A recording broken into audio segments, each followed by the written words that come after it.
नमस्कार, आप देखें एनबी न्यूज और मैं हूं आपके साथ प्रियव्रत दीक्षित और स्वागत है आपका स्वर्णिम मध्य प्रदेश छत्तीसगढ़ के इस खास बुलेटिन। तो फिलहाल एक बड़ी खबर के साथ बुलेटिन का आगाज कर लेते हो। तो छत्तीसगढ़ के मुख्यमंत्री भूपेश बघेल ने रायपुर के साइंस कॉलेज मैदान में आयोजित 3 दिवसीय राष्ट्रीय आदिवासी नृत्य महोत्सव के समापन समारोह को संबोधित किया। उन्होंने कहा कि आदिवासी संस्कृति के दर्शन है, इसको आत्मसात करना होगा। मुख्यमंत्री ने कहा कि हमने राष्ट्रीय आदिवासी नृत्य महोत्सव का आयोजन किया, लेकिन इस आयोजन ने आप सबके प्यार और सहयोग के अंतर्राष्ट्रीय स्वरूप ले लिया है।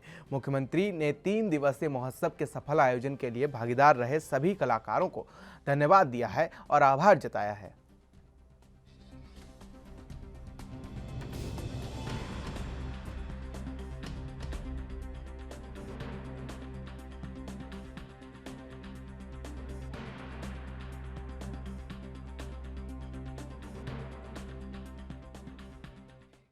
तो वहीं यूपी के दौरे पर निकले सीएम भूपेश बघेल पत्रकारों से रूबरू हुए। इस दौरान मुख्यमंत्री ने पूर्व सीएम रमन सिंह पर निशाना साधा। क्या कुछ कहा उन्होंने, सुनवाते हैं आपको। अब मेरे कारण से यदि रमन सिंह जी की पूछ परख बढ़ गई है तो अच्छी बात है, अन्यथा राष्ट्रीय उपाध्यक्ष होने के बाद भी उसे कहीं कोई काम दिया नहीं जाता था। और उत्तराखंड गए थे तो मुख्यमंत्री बना कर आए थे, वो कल 4 महीने चले, उसके बाद उसको इस्तीफा देना पड़ा था। तो रमन सिंह जी की स्थिति ऐसी हो जाएगी हमने कल्पना नहीं की थी, जबकि वो 3 बार के मुख्यमंत्री हैं, राष्ट्रीय उपाध्यक्ष हैं, तो उनको बड़ी जिम्मेदारी मिलना चाहिए। इस प्रकार से किसी काउंटर करने के लिए किसी को सामने करे, ये तो मैं नहीं समझता कि उसके जो उसके पार्टी के योगदान के अनुरूप उनको। तो छत्तीसगढ़ के मुख्यमंत्री भूपेश बघेल स्वामी विवेकानंद सरोवर बूढ़ तालाब के रोशनी से जगमगाते छत्तीसगढ़ लोक पार्टी शिल्प परिसर पहुंचे और वहां पर छत्तीसगढ़ लोक कला शिल्प संसार सह प्रदर्शनी का अवलोकन किया। उन्होंने परिसर में छत्तीसगढ़ गोधन न्याय योजना और आजीविका मिशन के तहत महिला स्व सहायता समूह द्वारा लगाए गए स्टॉल में गोबर और माटी के दिए समेत दीपावली के अन्य पूजन सामग्री खरीदकर उन्हें प्रोत्साहित किया। सीएम बघेल ने इस दौरान लोगों से अपील की कि स्थानीय विक्रेताओं और कुम्हारों से ही दिए खरीदें और सदियों से परंपरागत विधियों और भरपूर उत्साह के साथ दीपावली मनाएं।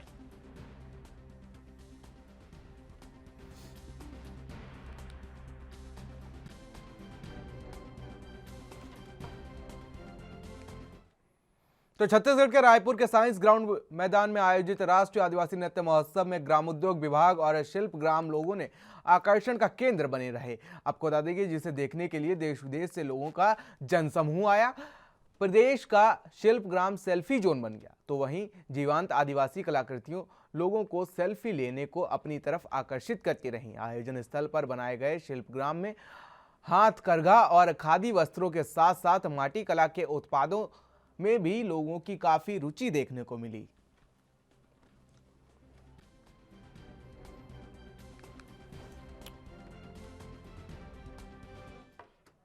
तो आज पूर्व प्रधानमंत्री इंदिरा गांधी की पुण्यतिथि है और देश के प्रथम गृह मंत्री सरदार वल्लभ भाई पटेल की जयंती भी है।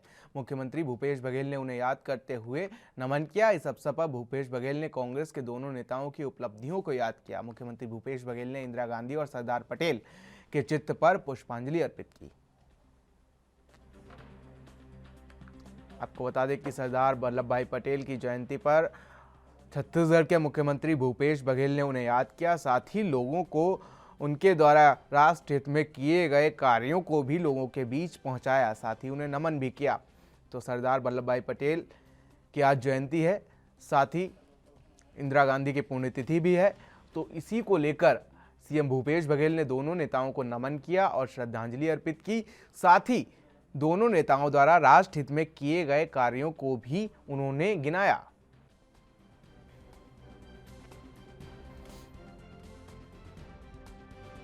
या देश को एक करने में उनकी सबसे महत्वपूर्ण भूमिका। वहीं इंदिरा जी ने देश में हरित क्रांति और प्री पर्स खत्म करने का काम, पाकिस्तान के 2 टुकड़े करने का काम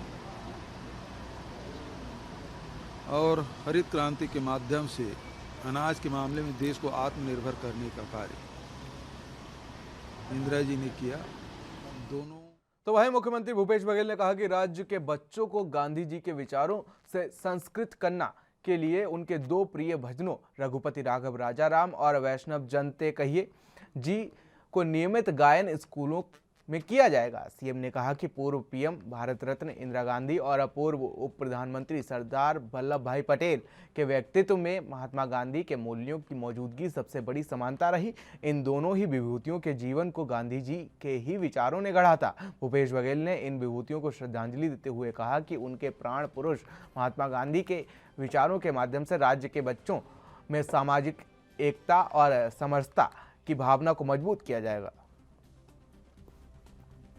तो आपको बता दें कि छत्तीसगढ़ के मुख्यमंत्री भूपेश बघेल ने कहा कि सरदार वल्लभ भाई पटेल और इंदिरा गांधी का जो जीवन है उसको बच्चों जो स्कूली बच्चे हैं उनके पाठ्यक्रम में बढ़ाया जाएगा। साथ ही स्कूल में होगा गांधी जी के भजनों का उनके दो सबसे प्रसिद्ध भजन थे रघुपति राघव राजाराम और वैष्णव जन ते जी कहिए, उन भजनों को स्कूलों में गाया जाएगा और इसे नियमित तौर पर किया जाएगा, जिसको लेकर मुख्यमंत्री भूपेश बघेल ने कहा है।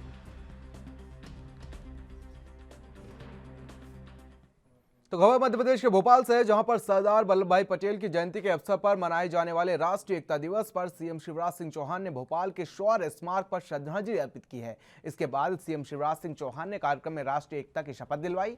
उन्होंने कहा कि कल यानी कि 1 नवंबर को मध्य प्रदेश स्थापना दिवस है। मैं सभी साथियों और नागरिकों से आग्रह करता हूं कि अपने कर्तव्यों का पूर्ण निष्ठा से निर्वहन करें और आत्मनिर्भर मध्य प्रदेश के साथ आत्मनिर्भर भारत के स्वप्न को साकार करने में योगदान दें।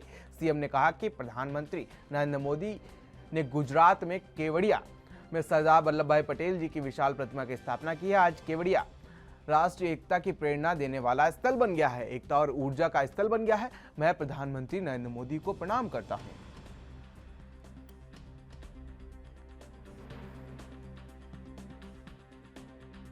से शपथ लेता हूं कि मैं राष्ट्र की एकता, अखंडता और सुरक्षा को बनाए रखने के लिए स्वयं को समर्पित करूंगा और अपने देशवासियों के बीच यह संदेश फैलाने का भी भरसक प्रयत्न करूंगा। मैं यह शपथ अपने देश की एकता की भावना से ले रहा हूं, जिसे सरदार वल्लभ भाई पटेल की दूरदर्शिता एवं कार्यों द्वारा संभव बनाया जा सका। मैं अपने देश की आंतरिक सुरक्षा सुरक्षित करने के लिए अपना योगदान करने का भी सत्यनिष्ठा से संकल्प करता हूं। तो यूपी के गोरखपुर के चंपा देवी पार्क में प्रतिज्ञा रैली को संबोधित करते हुए छत्तीसगढ़ के मुख्यमंत्री भूपेश बघेल ने यूपी के मुख्यमंत्री योगी आदित्यनाथ पर निशाना साधा। इस दौरान उन्होंने कहा कि नाथ संप्रदाय में तो गरीब वंचित को गले लगाने की परंपरा है। योगी जी, आप क्या हो गया है आपको? आप गरीबों के घर पर बुलडोजर चलाने लगे हैं। आप योगी आदित्यनाथ हैं कि बुलडोजर नाथ हैं, ये उन्होंने तंज कसा है। साथ ही भूपेश बघेल ने कहा कि हमने छत्तीसगढ़ में किसानों का करोड़ों रुपए का कर्जा माफ कर दिया है। कांग्रेस ने 2500 रुपए में धान खरीदने की प्रतिज्ञा ली है। हम अपना वादा निभाना जानते हैं। दुनिया के किसी भी कोने में 2 रुपए किलो गोबर नहीं खरीदा जाता है, लेकिन छत्तीसगढ़ में खरीदा जाता है। उन्होंने कहा कि यूपी में कांग्रेस की सरकार बनने पर फसल की सुरक्षा और फसल का उचित दाम मिलेगा।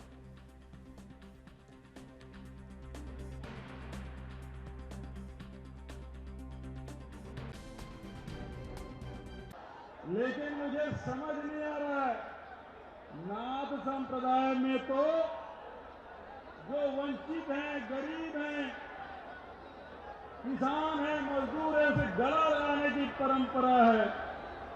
लेकिन योगी आदित्यनाथ जी, आपको क्या हो गया कि आप गरीबों के घर में बुलडोजर चलाने लगे? आप योगी आदित्यनाथ हैं कि बुलडोजर नाथ हैं?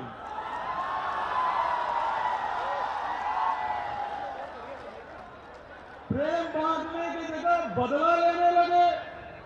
जिस जनता ने आपको 5 बार सांसद बनाया, उत्तर प्रदेश की जनता ने 5 साल निष्कंटक राज करने के लिए मुख्यमंत्री बनाया और वही योगी आदित्यनाथ किसानों के, गरीबों के, मजदूरों के, वंचितों के घर में बुलडोजर चलाने लगे। तो वहीं मध्य प्रदेश के गृहमंत्री नरोत्तम मिश्रा ने डिजाइनर सब्यसाची मुखर्जी को 24 घंटे में मंगलसूत्र वाला विज्ञापन हटाने की चेतावनी दी है। उन्होंने कहा कि अगर विज्ञापन नहीं हटाया जाता तो सब्यसाची के खिलाफ केस दर्ज कर वैधानिक कार्रवाई की जाएगी। मंगलसूत्र का विज्ञापन बेहद आपत्तिजनक और मन को आहत करने वाला है। आभूषण में सर्वाधिक महत्व का आभूषण मंगलसूत्र होता है। गृहमंत्री नरोत्तम मिश्रा ने कहा कि मैं पहले भी चेतावनी दे चुका हूं। डिजाइनर सब्यसाची मुखर्जी को मैं व्यक्तिगत रूप से चेतावनी दे रहा हूं कि 24 घंटे में अल्टीमेटम जो दिया गया है, अगर 24 घंटे के अंदर विज्ञापन जो आपत्तिजनक और अश्लील है नहीं हटाया गया तो केस रजिस्टर्ड होगा और वैधानिक कार्रवाई की जाएगी और अलग से फोर्स भेजी जाएगी। आपको बता दें कि एक डिजाइनर है सब्यसाची, उन्होंने मंगलसूत्र का एक विज्ञापन दिया था जिसको लेकर अब ये सियासत शुरू हो गई है और गृहमंत्री नरोत्तम मिश्रा ने उनको लेकर एक तर्क दिया है। उन्होंने कहा कि अगर ये मंगलसूत्र का जो विज्ञापन है उसको नहीं हटाया जाएगा तो इसके खिलाफ कार्रवाई की जाएगी। साथ ही उन्होंने 24 घंटे का अल्टीमेटम भी डिजाइनर को दिया है और कहा कि मंगलसूत्र जो होता है वो गहनों में सबसे शुद्ध होता है। साथ ही कहा कि अगर ये विज्ञापन नहीं हटाया गया तो उनके खिलाफ कार्रवाई की जाएगी। साथ ही गृहमंत्री नरोत्तम मिश्रा ने एक अल्टीमेटम भी दिया है और कहा कि 24 घंटे के अंदर आप ये विज्ञापन हटा लें, नहीं तो आपके खिलाफ वैधानिक कार्रवाई की जाएगी। मैंने डिजाइनर सब्यसाची मुखर्जी का मंगलसूत्र का विज्ञापन देखा, बेहद आपत्तिजनक है, मन आहत भी हुआ। आभूषणों में सर्वाधिक महत्व का आभूषण मंगलसूत्र होता है। हम मानते हैं कि मंगलसूत्र का पीला हिस्सा मां पार्वती का और काला हिस्सा भगवान शिव जी की कृपा से महिला और उसके पति की रक्षा होती है। मां पार्वती जी की कृपा से जीवन दाम्पत्य सुखमय होता है। मैं पहले भी चेतावनी दे चुका हूं और इनको जो डिजाइनर है सब्यसाची मुखर्जी जी, इनको व्यक्तिगत रूप से मैं चेतावनी दे रहा हूं और 24 घंटे का अल्टीमेटम भी दे रहा हूं। 24 घंटे में अगर उन्होंने ये विज्ञापन जो आपत्तिजनक है, अश्लील है, अगर इसे नहीं हटाया तो केस रजिस्टर्ड होगा, वैधानिक। तो खबर छत्तीसगढ़ के रायपुर से, जहां पर स्वामी अविमुक्तेश्वर नाथ सरस्वती छत्तीसगढ़ प्रवास पर जा रहे हैं। उनके कार्यक्रम की रूपरेखा के मुताबिक स्वामी अविमुक्तेश्वर नाथ सरस्वती की संपूर्ण यात्रा के लिए न्यास के कलेक्टर ने और एसपी को सुरक्षा को लेकर जानकारी दी है। आपको बता दें कि न्यास का कहना है कि कबीरधाम यात्रा के मध्य अतिरिक्त और सुरक्षा व्यवस्था प्रदान करने की जरूरत है। स्वामी अविमुक्तेश्वरानंद सरस्वती को राज्य अतिथि का दर्जा प्राप्त है। साथ ही स्वामी अविमुक्तेश्वरानंद सरस्वती श्री राम जन्मभूमि अयोध्या के मुख्य पक्षकार भी रहे हैं और श्री कृष्ण जन्मभूमि मथुरा के वर्तमान में चल रहे केस में मुख्य पक्षकार हैं। ऐसी स्थिति में उन्हें कड़ी सुरक्षा व्यवस्था में रखना अति आवश्यक है।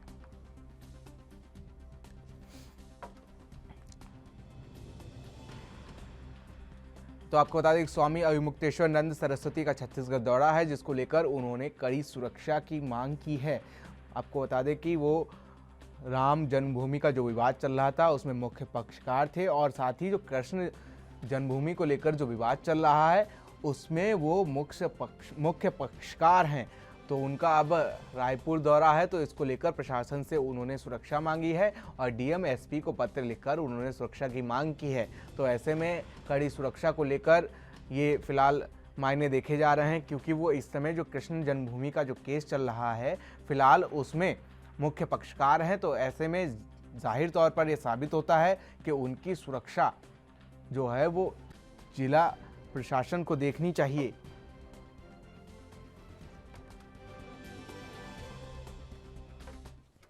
और फिलहाल वक्त एक छोटे से ब्रेक का। ब्रेक के बाद भी खबरों का सिलसिला लगातार जारी है।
तो ब्रेक के बाद एक बार फिर से आप सभी का स्वागत है। तो खबर मध्य प्रदेश के भिंड से है, जहां अमायन पुलिस और क्राइम ब्रांच की टीम के हाथ एक बड़ी कामयाबी लगी है। पुलिस ने अवैध हथियारों के जखीरे के साथ तस्करों को गिरफ्तार किया है।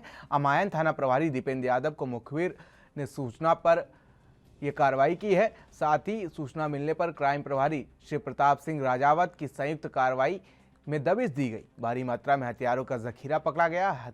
गिरफ्तार आरोपियों से फिलहाल पूछताछ की जा रही है।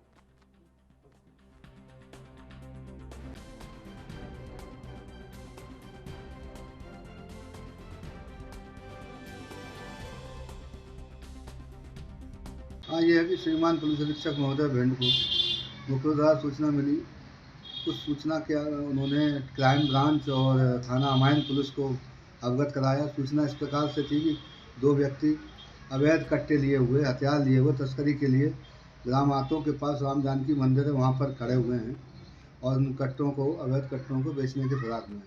इस सूचना पर से तत्काल थाना प्रभारी अमायन और क्राइम ब्रांच की टीम प्रभारी शिव प्रताप सिंह एवं थाना प्रभारी दीपेंद्र यादव मैं बल के वहाँ पर दबिश दी और 2 लोगों को पकड़ा।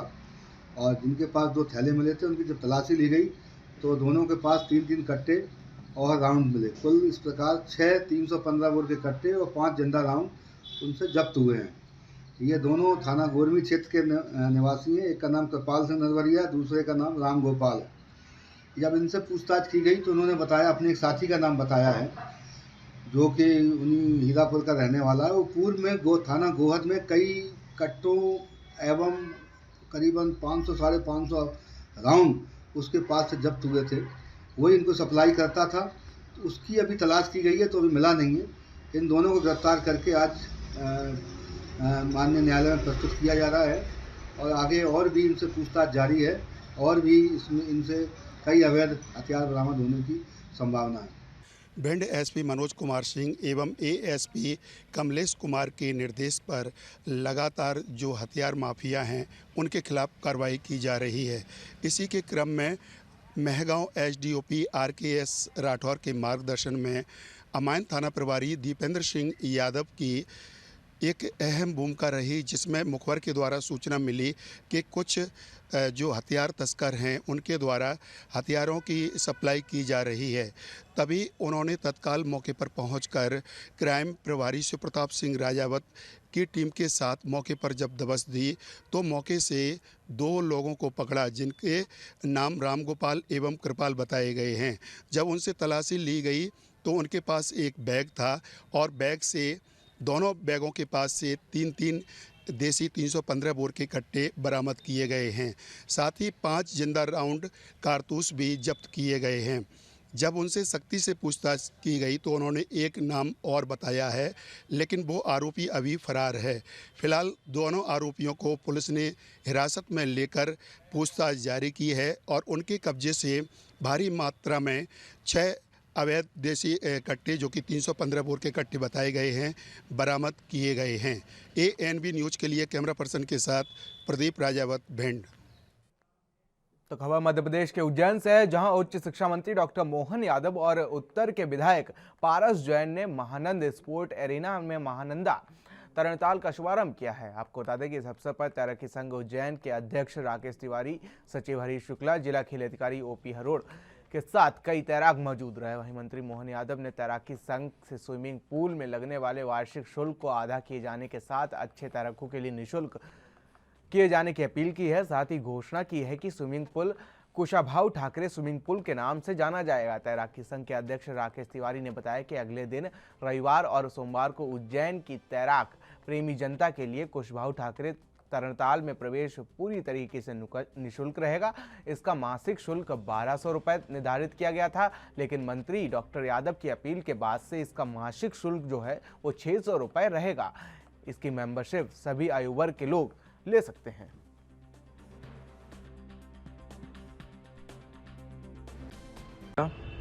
कोरोना के संक्रमण काल में ये लगभग 2 साल से बंद था और उसके पहले 3 साल पहले, तो इस प्रकार 5 साल से ये पुल अभी बंद था। अब स्थिति कोरोना की सामान्य होते जा रही है, तो मध्य प्रदेश सरकार की गाइडलाइन स्विमिंग पूल चालू करने के लिए आ चुकी है और उज्जैन शहर के लिए भी एक अच्छी सौगात का विषय है कि इसकी पहले 14 फीट हाइट थी, तो जो नए बच्चे थे सीखने के लिए उनको इसमें सीख नहीं पाते थे। अब इसकी हाइट 3.5 फीट 4.5 फीट कर दी गई है, तो इसलिए दुर्घटना का इसमें चांस बहुत कम हो गया है। क्या शुल्क होने वाला है इसका? इसका 1200 रुपये शुल्क रहेगा, पर अभी शुरू में 3 महीने की इसमें 50% सभी खिलाड़ी, अधिकारी, कर्मचारी इनको विशेष वो दी गई है तो 50% इसमें छूट रहेगी। तो 2 साल के अंतराल के बाद अब उज्जैन में भी स्विमिंग पूल शुरू किया गया है। पिछले 2 सालों में कोरोना काल के चलते स्विमिंग पूल बंद किए गए थे, जिससे यहाँ के जो राज्य स्तरीय खिलाड़ी हैं उन लोगों को तैरने में बड़ी असुविधा हो रही थी। उसी को लेकर उज्जैन के नए शहर के महानगर एरिना में ये स्विमिंग पूल की शुरुआत की गई है। तैराकी दल के अध्यक्ष राकेश तिवारी ने इस पूरे कार्यभार को, जिम्मेदारी को संभाला है।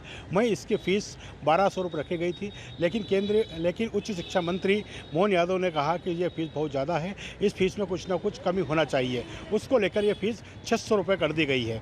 वहीं ये शुरुआत के 2 दिनों के लिए आम लोगों के लिए इसके अंदर फ्री भी है कि शुरुआत के 2 दिनों में आम लोग वहाँ पर जाकर तैराकी का फ़ायदा उठा सकते हैं।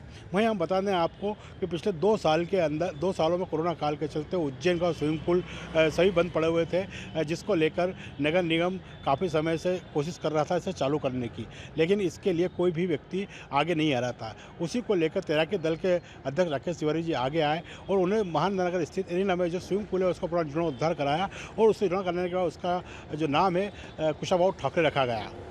उज्जैन से विजेंद्र यादव, ANV न्यूज़ के लिए। तो मध्य प्रदेश के भिंड जिले में रौन कस्बे में दीपावली त्योहार के चलते राज्य मंत्री OPS भदौरिया ने बाजार पहुंचकर छोटे बड़े व्यापारियों से मुलाकात कर उनके दुख सुख में शामिल हुए। वहीं उनकी समस्याएं सुनकर समस्याओं का निवारण करने का आश्वासन भी दिया। वहीं राज्य मंत्री OPS भदौरिया की नज़र जब मिट्टी से बनी दीपकों की दुकान पर पड़ी तो उन्होंने जमीन पर बैठकर अपने घर के लिए दीपक खरीदे। मंत्री के द्वारा मिट्टी के दीपक बेचने वाले दुकानदार से दीपक खरीदने पर दुकानदार काफी खुश नजर आए। मंत्री OPS भदौरिया ने कहा कि दीपावली पर गरीब छोटे दुकानदार जो जमीन पर दिए या अन्य सामान की दुकान लगाकर बेच रहे हैं उनको परेशान ना करने और उनसे खरीदारी करने की उन्होंने अपील की है। दिए खरीदे, आपके कैसा लगा आपको? बहुत अच्छा लगा। क्या कहा मंत्री जी ने, क्या पूछा? मंत्री जी ने पूछा कोई परेशानी तो नहीं है। बहुत अच्छा लगा। हर वर्ग के यहाँ सब छोटे बड़े व्यापारी से मैंने मुलाकात की और व्यापारियों की समस्याएं सुनी। तो यहाँ नज़दीक जो पास में बैठा प्रजापति जी से यहाँ उन्होंने आके दिए खरीदे और उस सभी दुकानदारों को बहुत अच्छा लगा कि हमारे ऐसे टाइम पे आते जाते रहते हैं, जो कि जनता के बीच, व्यापारी वर्ग, किसानों के बीच हर समाज। तो खबर मध्य प्रदेश के सतना से, जहां पुलिस और STF के हाथ एक बड़ी सफलता लगी है। पुलिस ने एक गैंग के सरगना को मुठभेड़ के दौरान मार गिराया है। आपको बता दें कभी डकैत ददुआ और ठुकिया जैसे बड़े डकैतों के खिलाफ STS का मुखबिर रहने वाला और UP और MP के 5.5 लाख का इनामी डकैत आतंक की दुनिया में एक बड़ा अध्याय बन गया था, जो 2 प्रांतों की पुलिस और STF के लिए मुसीबत बन बैठा था, जिसको पिछले 2 दशकों से UP और MP की पुलिस और STF डकैत के खात्मे के लिए हर रोज जंगलों की खाक छानती थी। वो अब हर बार बच निकलता था, लेकिन डकैत का फिलहाल अंत आ गया था और जिसके बाद देर रात ADG STF अमिताभ यश और उनकी पूरी टीम ने मुखबिर की सूचना से बहेलपुरवा के माधो जंगल में घात लगाई, जिसके बाद डकैत के साथ मुठभेड़ हो गई, जिसमें गैंग का सरगना गौरी यादव को STF की टीम ने मार गिराया, जबकि अन्य डकैत मौके से भाग निकले। ADG ने बताया कि इस डकैत सरगना के ऊपर लूट, हत्या, बलात्कार और रंगदारी जैसे 45 से अधिक मुकदमे दर्ज थे।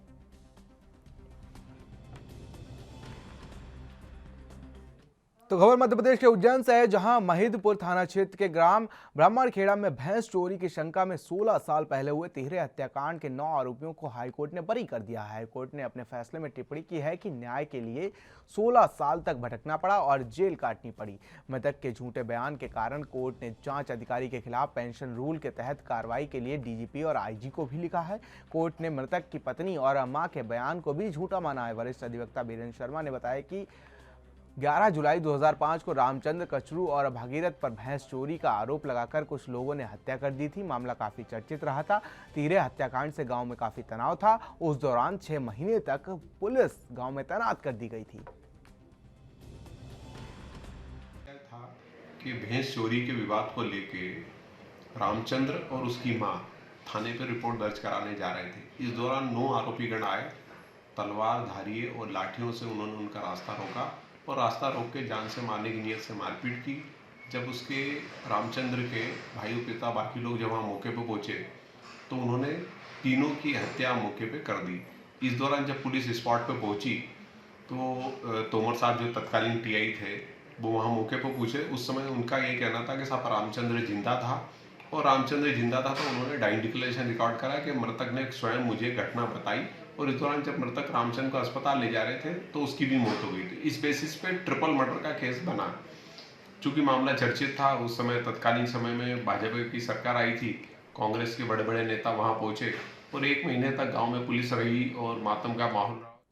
तो खबर मध्य प्रदेश के भिंड जिले से है, जहां रौन कस्बे में कृषक संगोष्ठी का आयोजन किया गया। आयोजकों ने बताया कि स्वतंत्रता की 75वीं वर्षगांठ आत्मा योजना के रूप में वो मना रहे हैं। कृषक संगोष्ठी कार्यक्रम में रौन बीजेपी मंडल अध्यक्ष अवधेश बघेल, कृषि वैज्ञानिक डॉक्टर उपेंद्र सिंह समेत अलग अलग विभाग के कर्मचारी भी उपस्थित रहे। अमृत योजना के तहत कृषि संगोष्ठी कार्यक्रम में डीएपी खाद की समस्या को लेकर चर्चा की गई, जिसमें कृषि वैज्ञानिकों ने बताया कि प्रदेश में डीएपी खाद की समस्या है, लेकिन डीएपी के अलावा और कई विकल्प हैं, जैसे कि अल्मोनियम, एएसपी, एनपीके खादों का प्रयोग करें। साथ ही तो डीएपी के भी लगातार परिणाम बेहतर मिलेंगे। इसके बाद किसानों को समझना होगा और इस कार्यक्रम का आयोजन रौन बीडीएम के द्वारा किया गया है, जिसमें रौन नगरवासियों के अलावा क्षेत्रीय किसान भी मौजूद रहे। वैज्ञानिक आज की संगोष्ठी में किसानों को जो समस्या आ रही थी, किसान भाई हमारे विशेष तौर से खाद उर्वरकों के रूप में डीएपी को ज़्यादा महत्व देते हैं, तो उसमें हमने कई ऑप्शन रखे। तो खबरों फिलहाल इतना ही। देश और दुनिया की तमाम छोटी बड़ी खबरों के लिए बने रहिए एनबी न्यूज़ के साथ। नमस्कार।